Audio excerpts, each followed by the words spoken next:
안녕하세요. 소윤교입니다. 오늘은 화가는 왜 고독할까라는 주제로 이야기를 나눠볼까 합니다. 일반적으로 화가라는 직업을 가지게 되면 굉장히 고독한 삶을 살지 않을까 생각하시죠. 가끔씩 혼자 그림 그리는 삶이 힘들지 않느냐, 외롭지 않느냐 물어보시는 분들도 있어요. 어떤 일을 하든 외롭고 힘든 건 마찬가지겠죠. 가족이 있다고 해서 외롭지 않은 것도 아니고 자녀가 있다고 해서 든든하고 행복하기만 할까요? 누구에게나 외로움은 인간의 숙명이기도 하다고 생각합니다. 오늘은 화가들은 왜 특히나 더 고독할까에 대해서 얘기 나눠볼까 해요. 그림을 그리는 사람은 혼자 있는 시간을 좋아하기 때문에 할 수 있는 직업인 것 같아요. 사람들과 어울려서 활발하게 움직이는 일을 좋아하는 사람들에게는 적합한 직업이 아니죠. 그림을 그린다는 것은 몰두의 시간이 필요하고 그러려면 주변에 조용해야겠죠. 어찌 보면 작가에게 혼자만의 시간은 무기와 같은 것이 아닐까 싶어요. 누가 얼마만큼 혼자만의 시간을 확보할 수 있느냐에 따라서 작품의 질과 양이 달라지겠죠. 아무리 많은 재능을 가지고 있다 해도 집중할 수 있는 시간이 적다 보면 좋은 작품을 결코 남길 수 없는 것 같습니다. 그런 면에서 혼자만의 시간을 확보하기 위해서 굉장히 오랫동안 많은 부분에서 노력해왔던 것 같아요. 사람들도 일부러 적게 만나고 되도록이면 외출도 자주 하지 않고 전화도 많이 받으려 하지 않고요. 하지만 어쩔 수 없이 요즘에는 많은 디지털 관계망이 생겼죠. 카톡이라던가 SNS 등으로 인해서 연락이 오고 그것에 대해서 또 대응이 늦어지게 되면 또 사회생활을 하기 어려워지죠. 수신이 잘 되지 않는 작가들에게는 불이익이 따를 수밖에 없어요.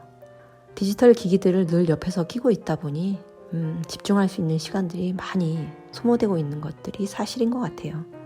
어떻게 보면 SNS도 하지 않고 전화도 하지 않고 메일도 하지 않고 사람들과 멀어져 있다 보면 작업에는 집중할 수 있지만 그만큼 관심 밖으로 밀려나는 단점이 생기게 되는 것 같아요. 그래서 작가들은 어쩔 수 없이 저도 마찬가지고 다양한 매체를 활용하고 있답니다.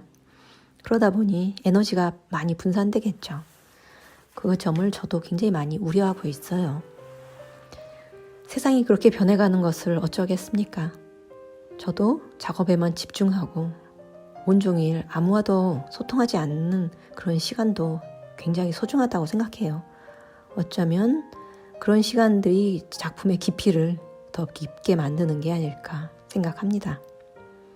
물론 작가가 꼭 외로워야 하느냐 그런 말씀을 하시는 분들도 있어요. 당연히 협업 작업을 하는 작가들이 많기 때문에 혼자만의 시간이 꼭 필요한 것이라고 말씀드릴 수는 없는 것이죠.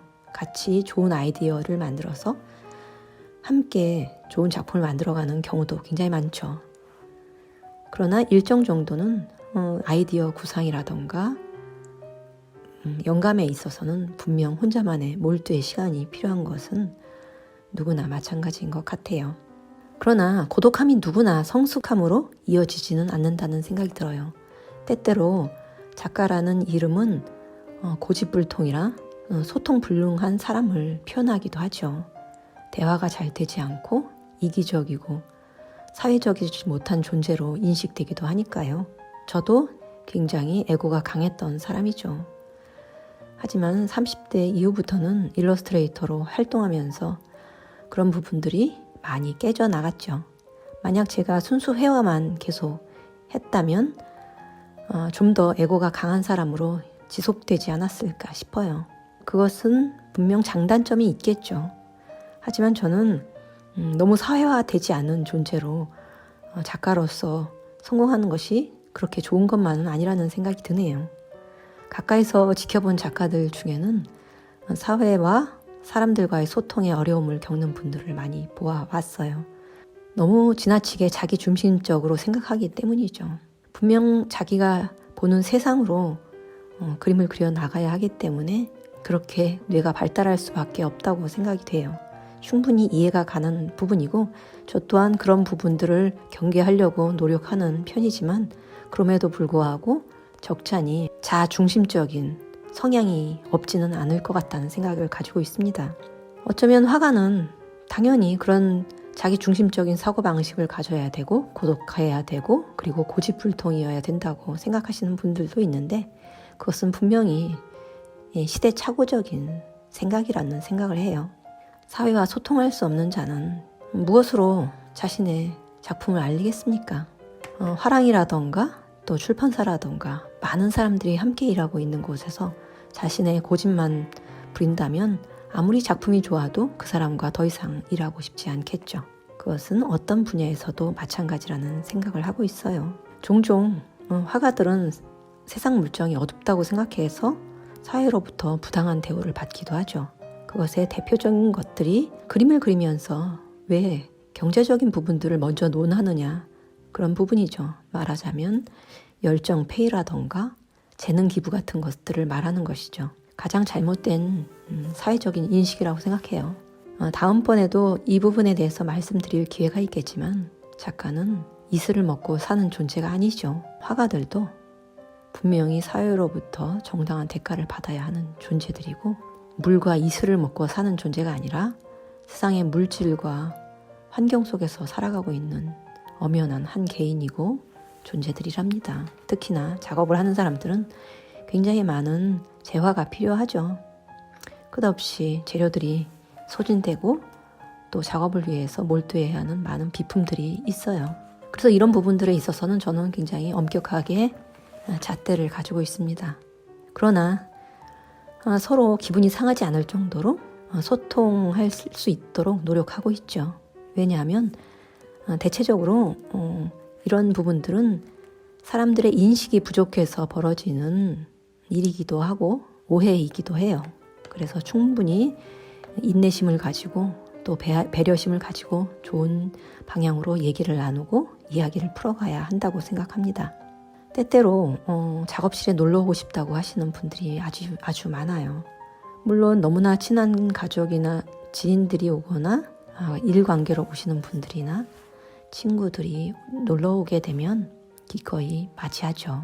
저 또한 즐거운 관계들은 충분히 함께 즐기고 싶은 시간을 보내야겠죠. 함께 할 수 있는 중요한 사람들과 시간을 보내는 것을 아까워해서는 안 되겠죠. 혼자 있는 시간이 너무 심심하고 지루하다고 해서 그것들을 견디지 못하고 자꾸만 사람들과 만나고 시간을 허비하게 되면 작업하는 시간들을 지켜내지 못하게 되겠죠. 작업을 하기 위해서 저는 많은 것들을 밀어내고 희생했다고 생각해요. 그렇기 때문에 작업할 수 있는 시간을 확보하는 것이 작가에게는 가장 그 무엇보다도 소중한 일이겠죠. 그래서 되도록 혼자 있는 시간을 아주 잘 지켜내기 위해서 노력하는 편이에요. 그럼에도 불구하고 저도 인간인지라 굉장히 나태해지고 게을러지기 마련이죠. 그럴 때마다 저를 채찍질하기 위해서 노력은 하지만 쉽게 되진 않아요. 다행히 여러 일정들이 잡혀있기 때문에 그 일정들에 맞춰 나가려다 보면 어쩔 수 없이 게으름을 떨치고 작업 시간들을 엄수하게 되는 장점도 있죠. 그래서 어떤 작가들은 마감이 있어야 작업을 한다고 말씀하시기도 해요. 충분히 공감이 가는 내용이죠. 독촉 전화가 오고 언제까지 반드시 마감을 해야 된다면 한없이 게을러지거나 늘어질 수 없는 상황이 되고 마니까요. 가을이 되면 누구나 다 약간씩 센치멘탈해지기 마련이에요.